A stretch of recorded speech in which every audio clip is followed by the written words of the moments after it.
Hello guys! Welcome to Souji small kitchen. ఈరోజొక healthy దోసతో మీ ముందుకొచ్చేసానండి. చాలామంది దోస తింటే హెల్త్‌కి మంచిది కాదని చెప్పి అవాయిడ్ చేస్తుంటారు. ఎందుకంటే ఆయిల్ వేస్ట్ చేస్తాం కాబట్టి దోస పైన హెల్త్‌కి మంచిది కాదని చెప్పి అవాయిడ్ చేస్తారు. కానీ ఈ దోస మాత్రం కంపల్సరీ వేసుకొని తినండి. హెల్త్‌కి మాత్రం చాలా అంటే చాలా మంచిది. పిల్లలకైనా, పెద్దవాళ్ళకైనా ఈ దోస తినడం వల్ల ఆరోగ్యంగా ఉంటారు. అండ్ టేస్ట్‌గా కూడా ఉంటాయి కాబట్టి దోసలు ఎన్నైనా తినేయొచ్చు. ఏం దోస అనుకుంటున్నారు? జొన్న దోసలు. జొన్న దోసలంటే మనం ఎంత మంచిదండి హెల్త్‌కు.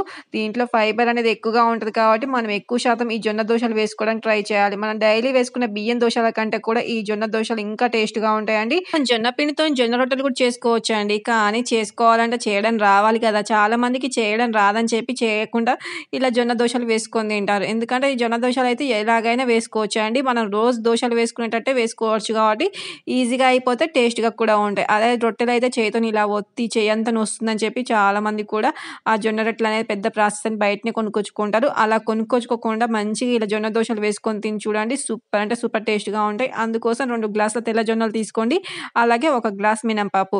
ఇలా 2 గ్లాసుల జొన్నలకు 1 గ్లాస్ మినపప్పు వేయడం వల్ల దోసలనేవి పర్ఫెక్ట్‌గా వస్తాయండి. మనం జొన్న దోసలు ఎప్పుడైతే వేసుకోవాలనుకుంటున్నామో తెల్ల జొన్నలు మాత్రం మంచియి తెచ్చుకొని ఇంట్లో స్టాక్ పెట్టుకున్నాం అనుకోండి, మనకి ఎప్పుడు కావాలంటే అప్పుడు జొన్న దోసలు వేసుకోవచ్చు. ఇలా జొన్న దోసలు వేసుకోవడం వల్ల హెల్త్‌కు మంచిది. మనకి ఈజీగా కూడా అయిపోతాయన్నమాట. అందుకోసమే ఈ ప్రాసెస్‌లో ఒకసారి ట్రై చేసి చూడండి. ఇలా మనం జొన్నలు అలాగే మినపప్పు తీసుకున్న తర్వాత దాంట్లో కొన్ని మెంతులు కూడా యాడ్ చేయాలండి. మెంతులు యాడ్ చేయడం వల్ల మనకు దోసలనేవి మంచి కలర్ వస్తాయి. టేస్ట్‌గా కూడా ఉంటాయి. మెంతులు కూడా ఆరోగ్యానికి చాలా మంచిది కదండీ! అందుకోసం మెంతులు కూడా యాడ్ చేసి మంచిగా నీట్‌గా క్లీన్ చేసుకోండి. ఇవన్నీ కూడా నీట్‌గా క్లీన్ చేసుకున్న తర్వాత దాంట్లో ఫ్రెష్ వాటర్ వేసి మనం ఒక 6-8 అవర్స్ అయినా నానబెట్టాలండి.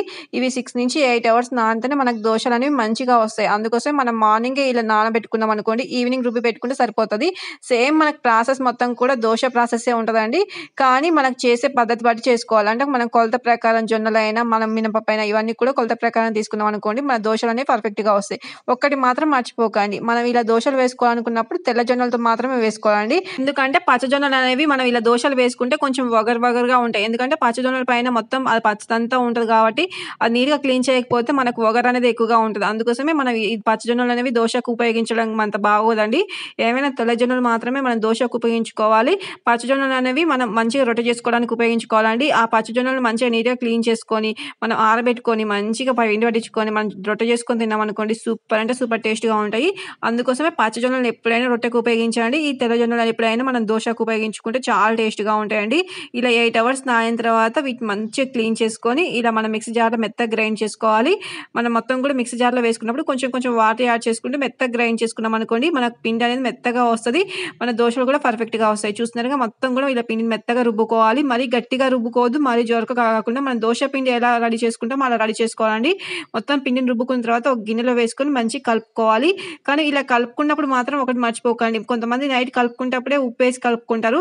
అలా కలపడం వల్ల మనకు పిండి అనేది బాగా పులిసిపోయి పుల్లటి వాసన వస్తది. అలా కలుపుకోవద్దండి ఉప్పనేది. మనం దోస ఎప్పుడైతే వేసుకుంటామో అప్పుడు మాత్రమే ఉప్పు యాడ్ చేసి దోస వేసుకోవాలి. ఆ దోస వేసుకుంటే మన దోసలనేవి టేస్ట్‌గా ఉంటాయండి. పులిసిపోయిన వాసన రాకుండా చాలా టేస్ట్‌గా ఉంటాయి. అందుకోసమే మనం దోస ఎప్పుడైతే వేసుకుంటామో అప్పుడే సాల్ట్ వేసుకొని కలుపుకొని దోస వేసుకోండి. ఇలా పిండిని మొత్తం కూడా బాగా కలుపుకున్న తర్వాత మనం మూత పెట్టి నైట్ మొత్తం కూడా వదిలేసామనుకోండి, మార్నింగ్ చూస్తే మన పిండి అంతా కూడా ఎంత బాగా పులిసిపోయిందో మీకు చూస్తే అర్థమైపోతుంది. బాగా పొంగిపోయిందండి. మనం ఇందాక నైట్ కలిపినప్పుడు మాత్రం అడుగున ఉన్న పిండి మొత్తం పైకొచ్చేసింది. ఇలా మంచిగా పులిసిపోతదండి. మనం ఇందులో ఏం కూడా యాడ్ చేయలేదు. ఓన్లీ జొన్నలు, అలాగే మినపప్పు, కొన్ని మెంతులు వీటితోనే మనం పిండి రుబ్బాము. అన్నం కూడా యాడ్ చేయలేదండి. దీంట్లో మాత్రం అన్నం యాడ్ చేయొద్దు. ఓన్లీ ఈ మూడిటిని మాత్రం మంచిగా రుబ్బి మనం కలుపుకొని పక్కకు పెట్టుకున్నాము. మార్నింగ్ చూస్తే మీకే అర్థమైపోయిందిగా పిండి ఎంత బాగా పులిసిపోయిందో. ఇలా మంచిగా పులిసిపోతేనే మన దోసలనేవి చాలా బాగా వస్తాయి. మన పిండిని మొత్తం కూడా మార్నింగ్ మంచిగా కలుపుకోవాలి. ఎందుకంటే పిండి అంతా బాగా పులిసిపోయింది కాబట్టి బాగా కలుపుకుంటేనే మనకు దోస అనేది మంచిగా ఉంటది. అందుకోసం బాగా కలుపుకోండి. ఇలా మంచిగా కలుపుకున్న తర్వాత మనం దోస వేసుకోవడానికి మనం కొంచెం పిండిని వేరే గిన్నెలో వేసుకొని దాంట్లో కొంచెం సాల్ట్ వేసుకుంటే సరిపోతుంది. మొత్తం పిండిలో సాల్ట్ వేసి మనం మొత్తం కలుపుకొని కొంచెం పిండిని దోస వేసి మిగిలిన పిండిని ఫ్రిడ్జ్‌లో పెట్టామనుకోండి మొత్తం పులిసిపోయి పుల్లటి వాసన వస్తది కాబట్టి మనం ఎప్పుడైతే దోస వేసుకోవడానికి ఎంత పిండి అవసరమో అంత పిండిని తీసుకొని దాంట్లో సాల్ట్ వేసుకొని దోస వేసుకుంటే సరిపోతుంది. చూస్తున్నారుగా నేను కొంచెం పిండి తీసుకొని మంచిగా కలుపుకున్నాను. ఇప్పుడు అందులో మనం కొంచెం వాటర్ కూడా యాడ్ చేసుకోవచ్చండి. ఎందుకంటే పిండి మనకు గట్టిగా అనిపిస్తే మాత్రం కొన్ని వాటర్ యాడ్ చేసుకోవచ్చు. అలాగే సాల్ట్ కూడా వేసుకొని పిండిని మొత్తం కూడా బాగా కలుపుకోవాలి. ఎందుకంటే పిండి బాగా పులిసిపోయింది కాబట్టి బాగా కలుపుకుంటే దోస అనేది మంచిగా వస్తది. అందుకోసం బాగా కలుపుకొని ఇప్పుడు పక్కకు పెట్టుకోండి. నేనైతే కొన్ని వాటర్ కూడా యాడ్ చేసి బాగా కలుపుకుంటున్నాను. చూసారుగా పిండి అనేది గట్టిగా ఉందని చెప్పి కొన్ని వాటర్ యాడ్ చేశాను. వాటర్ కూడా ఎక్కువ యాడ్ చేయొద్దండి. చూసుకొని యాడ్ చేసుకోండి. ఎందుకంటే మరీ ఎక్కువగా యాడ్ చేసామనుకోండి మొత్తం పిండి పలచగా అయిపోతది. అందుకోసమే చూసుకొని యాడ్ చేసుకోండి. మనం దోస పిండి ఎలా రెడీ చేసుకుంటామో అలా రెడీ చేసుకుంటే సరిపోతుంది. ఇలా కలుపుకున్న పిండిని పక్కన పెట్టుకొని ఇప్పుడు గ్యాస్ పైన ఒక పాన్ పెట్టండి. పాన్ బాగా హీట్ అయిపోయిన తర్వాత ఇప్పుడు మనం దోస వేసుకోవాలి. పాన్ బాగా హీట్ అయిపోయిన తర్వాతనే వేసుకోవాలండి. హీట్ కాకముందే వేసామనుకోండి మన పాన్‌కి మొత్తం కూడా దోస అతికిపోతుంది. అందుకోసమే పాన్ అనేది మామూలుగా హీట్ అయిపోయిన తర్వాత ఇలా దోస వేసుకోవాలి. మరీ హీట్ మీద ఉన్నప్పుడు వేసినా గానీ పిండంతా కూడా మన గరిటెకి అతుకుపోయి మొత్తం బాగా రాదు. అందుకోసమే చూసుకోండి పాన్ మంచిగా హీట్ అయిందా లేదా అని చూసుకొని వేసుకోండి. ఎందుకంటే మరీ హీట్ మీదే వేసినా మంచిగా రాదు. మన హీట్ కాకముందు వేసినా మంచిగా రాదు. మనం అందుకోసమే చూసుకొని వేసుకోవాలి. ఇలా దోసలాగా మంచిగా వేసుకున్న తర్వాత దానిపైన ఆయిల్ గానీ, ఘీ గానీ వేసుకోండి. నేనైతే ఆయిల్ వేసుకున్నాను. మీకు ఆయిల్ ఇష్టం లేకపోతే ఘీ గానీ వేసుకోవచ్చు.